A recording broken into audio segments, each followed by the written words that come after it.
안녕하세요. 책사랑 오스컨입니다. 신인간혁명 제6권 241페이지 파랑입니다.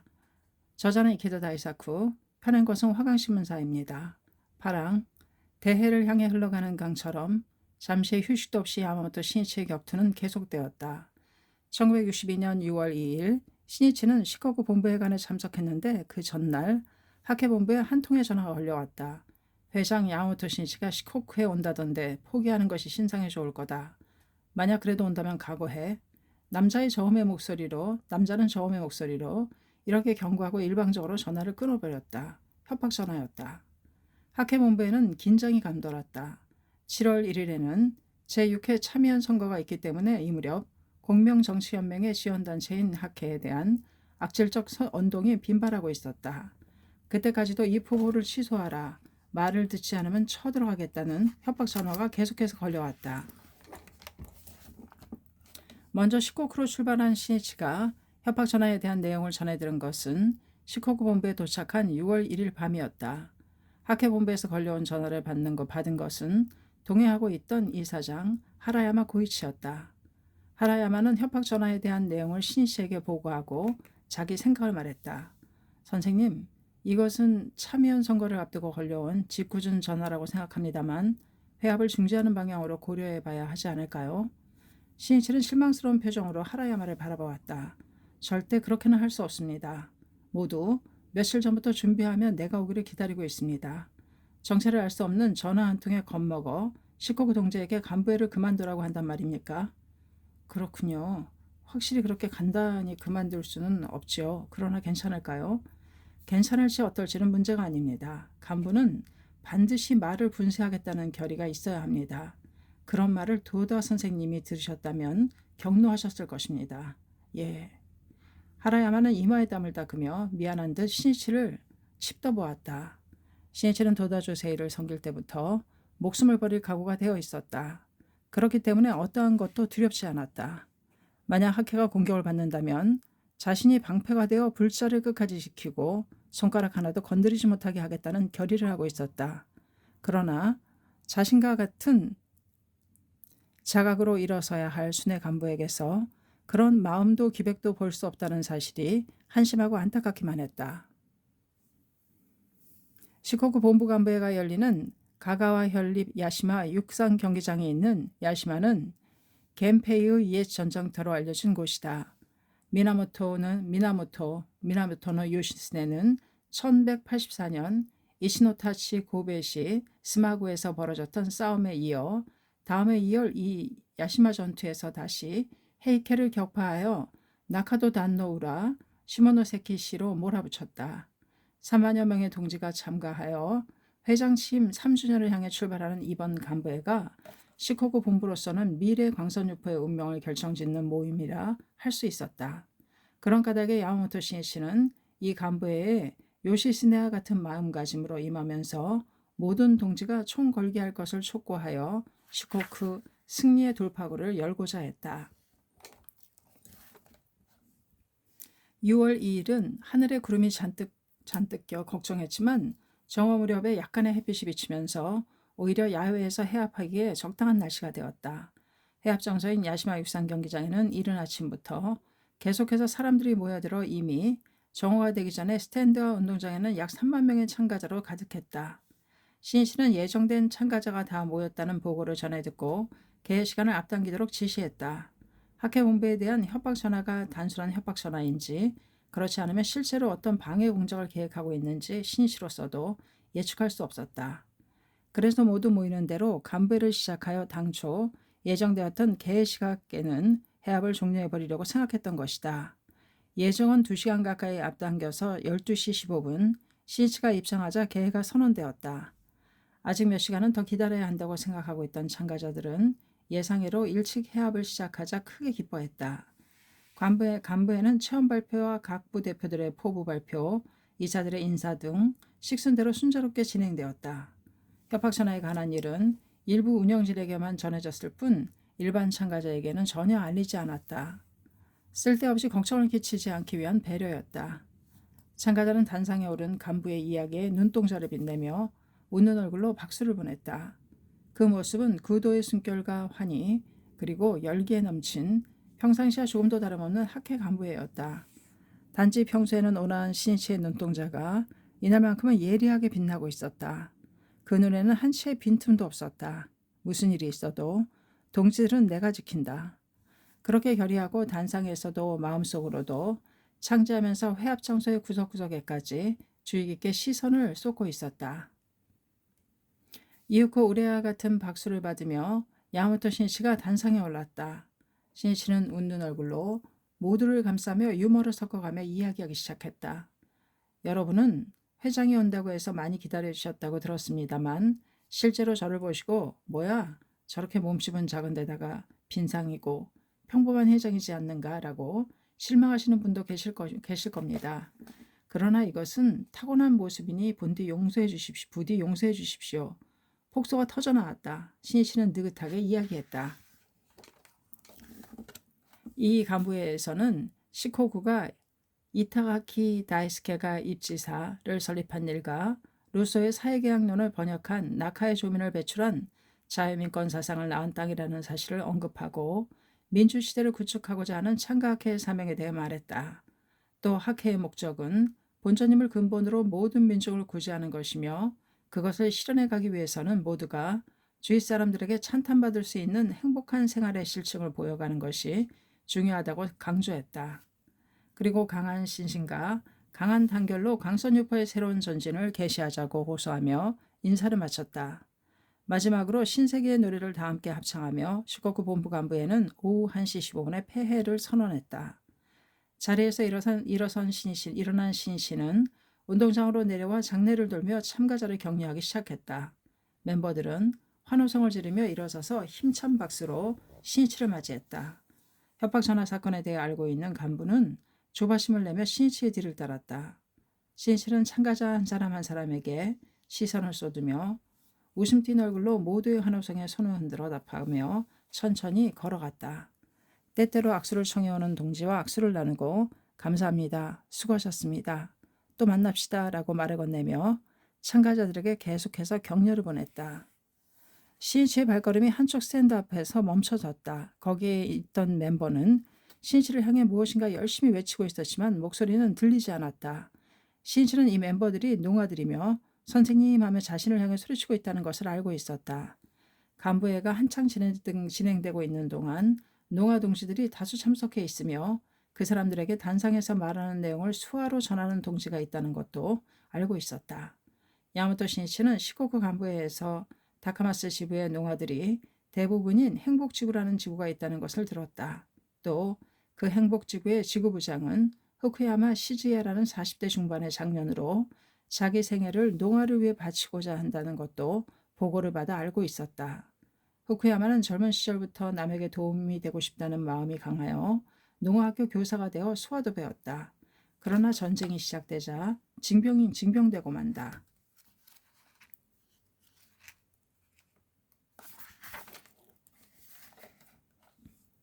중국에서 종전을 맞이하였으나 소련군 포로가 되어 화차를 타고 시베리아로 실려가던 중 탈출한다. 그때 후쿠야마를 도와준 사람도 중국인 농아였다.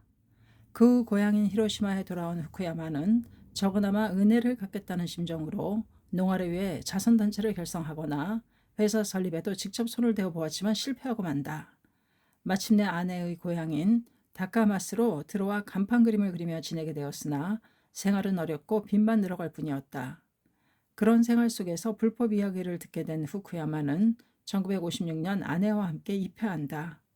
신앙으로 근본적인 인생의 고뇌를 해결할 길을 알게 된 후 후쿠야마는 농아인 지인에게 적극적으로 불법을 말해갔다. 그러자 수화를 할 수 있는 후쿠야마의 주변에 농아 학회원이 모이게 되었다. 그러한 동지를 격려하는 것이 자신의 사명이라고 자각한 후쿠야마는 헌신적으로 멤버들을 보살펴왔다. 그리고 이날 농아 멤버 240명과 함께 간부에 참석했던 것이다. 멤버의 맨 앞줄에 작은 몸집에 안경을 쓴 장년이 서 있었다. 지구장인 후쿠야마 시즈야였다.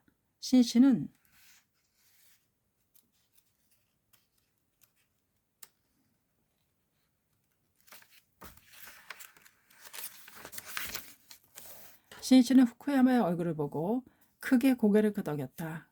그리고 멤버 한 사람 한 사람의 얼굴을 자기 생명에 깊이 새기듯 바라보았다. 모두 소중하고 소중한 사명의 사람이며 존귀한 불자들이다. 신씨는 말했다. 여러분에 대해 잘 알고 있습니다. 대성이는 절대 행복해질 수 있다고 약속해 주셨습니다. 그러므로 무슨 일이 있어도 좌절하지 말고 끝까지 제목을 불러주십시오. 져서는 안 됩니다. 자기에게 이기는 것입니다. 그 말을 수아로 전하는 후쿠야마의 눈에는 눈물이 흘렀다. 수아를 보는 멤버의 눈에도 눈물이 빛나고 있었다. 밝게 웃는 모든 멤버의 눈에는 눈물이 흘렀고 들리지 않는 환희의 소리를 발산했다. 그리고 신씨를 향해 열렬히 손을 흔들었다. 야마토 신씨도 농아 멤버들에게 힘껏 손을 흔들며 답했다. 멤버들은 신심으로 비애의 구렁에서 가면이 일어나 사명의 대도를 걸어가려 하고 있었다. 인생의 고뇌를 짊어지고 한탄하며 슬퍼하는 사람들 속으로 비집고 들어가 행복의 길을 가르치고 용기와 희망의 빛을 보내며 살아갈 힘을 불러일으켜온 유일한 단체가 창가케이다. 신실은 보이지 않는 적을 향해 마음속으로 외쳤다. 이 존귀한 학회에 활을 당길 테면 당겨라. 나를 쏠 테면 쏴라. 그러나 나는 단연코 싸운다. 지지 않을 테다. 주먹을 불끈 쥐며 멀리 하늘을 바라보았다. 거기에는 푸른 산이 구름 낀 하늘을 향해 우뚝 솟아 있었다. 신씨가 다른 멤버들 속으로 들어가자 고치입니다. 라는 소리가 일제히 울렸다. 수고하셨습니다. 조심해서 돌아가십시오. 다음에는 고치에도 회관을 지을 테니까요. 라며 신씨는 격려했다. 고치버스의 환성이 메아리 쳤다. 신씨는 3만 명의 참가자를 감싸듯 격려의 말을 건네려고 계속 손을 흔들며 그라운드를 한 바퀴 돌았다. 그라운드를 다 돌았을 무렵에는 목이 쉬고 아파왔다. 팔도 어깨도 아팠다. 협박전화는 있었지만 다행히 아무 사건도 일어나지 않았다. 간부회가 끝난 후 신이치는 시코쿠 본부에서 개최된 지구부장 회의에 참석하며 조라쿠사에의 어장을 강의했다. 또 그날 밤은 늦게까지 시코쿠 간부와 앞으로의 활동 방향에 대해 거듭 협의했다. 이튿날 3일에는 다카마스에서 오카야마로 이동하여 오카야마 현 체육관에서 실시한 주코쿠 본부 간부회에 참석했다. 간부회는 정오가 되기 전에 시작했는데 2,005만 명이 몰려들어 많은 사람들이 장회에까지 넘쳤다. 주코쿠 지방은 2일부터 장마철에 접어들어 장회에서 해압에 참석하는 사람들은 비를 맞으며 스피커를 통해 흘러나오는 장례의 지도에 귀를 기울이고 있었다. 신이치는 이 자리에서 학회가 개최하는 해압에는 신앙을 통해 모두가 행복해진 체험이라는 확증이 있다. 또 해압에서는 최고 법리인 니치렌 대성인의 가르침을 그대로 지도하고 있기 때문에 환희에 넘친 위대한 모임이 된다고 말했다. 그리고 교학의 중요성에 대해 말하고 내년은 교학의 해로 할 것을 발표했다. 강연을 마치자 신이치는 이곳 주코쿠에서 많은 약진의 노래에 맞추어 지휘를 했다. 강연을 마치자 신이치는 이곳 주코쿠에서 만든 약진의 노래에 맞추어 지휘를 했다. 모두들 분기시키겠다는 기백이 넘친 지휘였다. 간부회가 끝나자 신이치는 곧바로 장회로 향했다. 비를 맞으며 회합에 참석하고 있던 동지들을 어떻게든 격려하고 싶었던 것이다. 체육관에서 나오자 뒤따라오던 간부가 얼른 우산을 펼쳐들었다. 우산은 필요 없습니다. 모두 비를 맞고 있으니까요. 신이치는 이렇게 말하며 빗속을 걷기 시작했다. 신이치의 모습을 발견하자 장애에 있던 멤버들은 박수를 치며 환호를 터뜨렸다. 여러분 수고하셨습니다. 부디 감기에 걸리지 않도록 해주십시오. 신이치는 모두에게 말을 걸고 건네고 손을 흔들며 장애를 돌기 시작했다. 계속 내리는 비에 신이치의 옷은 순식간에 흠뻑 젖어버렸다. 신이치는 모인 동지와 함께 광선유포를 위해 일어설 수 있다면 어떠한 일도 할 생각이었다. 가능하다면 비에 젖은 한 사람 한 사람의 어깨를 꼭 껴안으며 힘내세요 힘내세요 라고 격려해주고 싶은 것이 심정이었다. 비를 맞으며 이벗저벗의 생명을 약동시키기 위해 혼신의 격려를 계속했다. 간부의 후에는 지구부장이 있었다.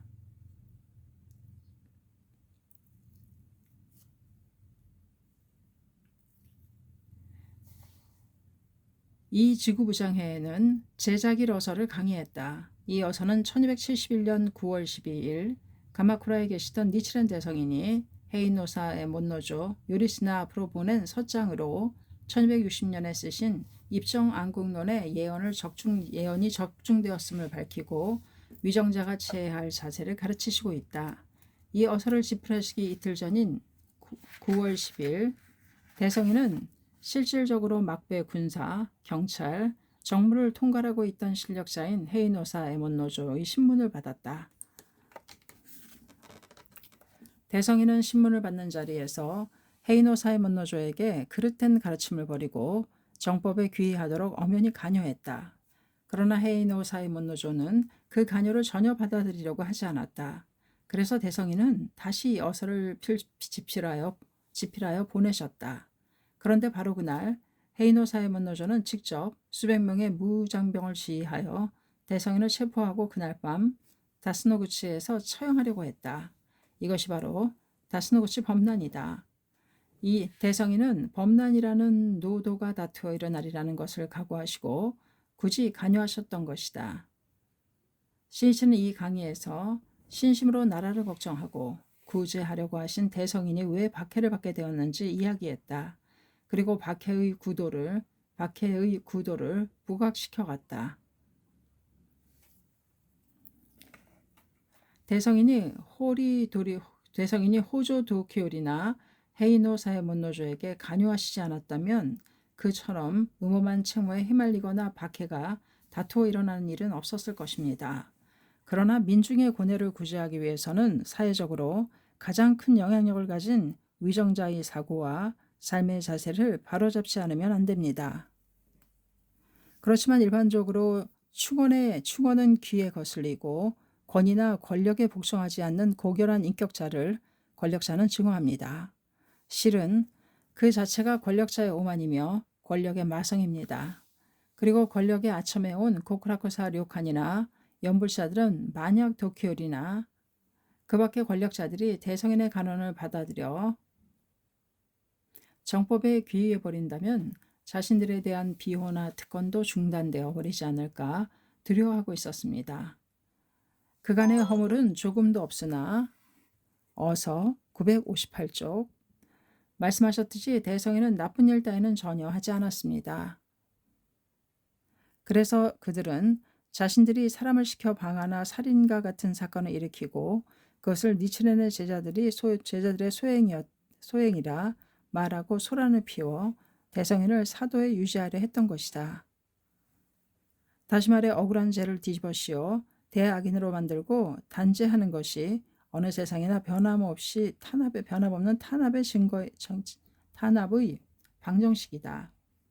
신씨는 처음에 이렇게 말한 후 강의에 들어가 법을 알고 나라를 생각하는 뜻은 지당이 칭찬받아야 하거늘 사법사교의 무리가 참주참언함으로 오래 대충을 품고도 아직 미망을 이루지 못했노라. 어서 1138쪽이라는 어문에서 다음과 같이 말했다. 불법을 깨달아 나라를 구하고자 하는 대성인의 뜻은 본래 최대로 칭찬받고 최고로 평가받아야 한다. 그러나 타종의 무리들이 대성인을 함정에 빠뜨리려고 참주참언을 다시 말해 악의에 가득 찬 허위 보고를 하거나 나쁜 소문을 퍼뜨려 왔습니다. 그로 인해 위정자도 대성인을 오해하여 적의를 품고 멀리하려 했습니다. 그런 까닭에 대성인께서는 오랫동안 한 나라를 구제하고자 하는 충의를 품고 있었으나 아직 그 소망을 조금도 실현할 수 없었다고 말씀하신 것입니다.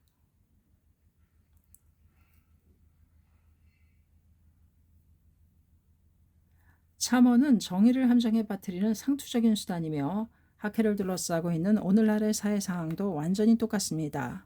우리들은 일본을 살기 좋은 나라로 만들어 사람들을 행복하게 하고 세계를 평화롭게 하기 위해 열심히 활동해 왔습니다. 이만큼 순수하고 깨끗하며 성실한 단체가 또 어디 있습니까?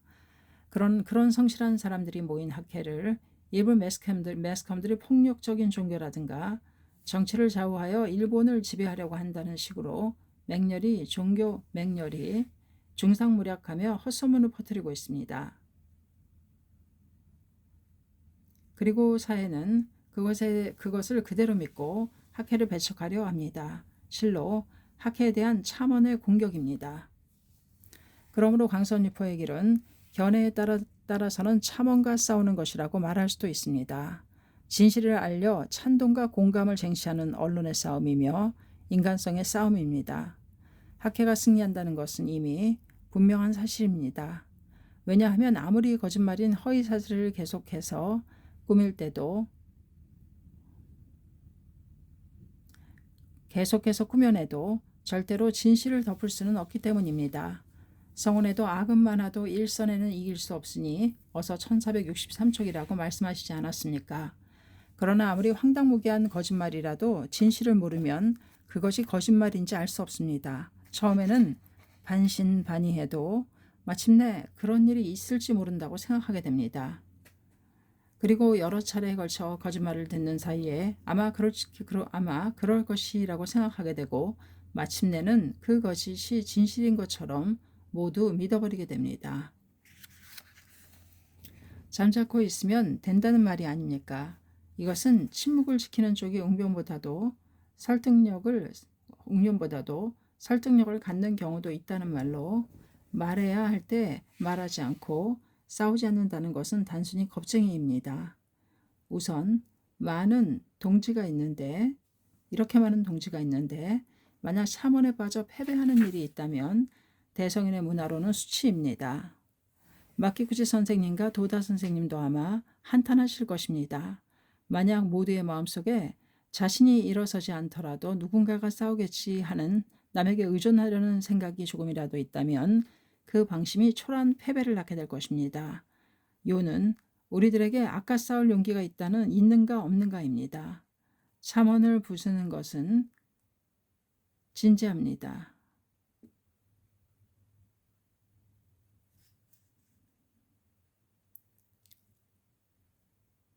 요즘 우리에게는 아까 싸울 용기가 있는가 요는 우리에게 아까 싸울 용기가 있는가 없는가입니다. 참언을 부수는 것은 진지함입니다. 전혼을 기울인 생명의 외침입니다. 전원이 홀로 선 사자가 되어 학회의 정의와 진실을 말하고 또 말하며 끝까지 호소를 거듭해 가야만 승리를 쟁취할 수 있습니다. 시니치의 강의에 주코쿠버틀의 마음은 불타올랐다. 그리고 언론 투사로서 일어섰던 것이다. 파랑 258페이지까지였습니다. 감사합니다. 책사랑 오죽헌이었습니다.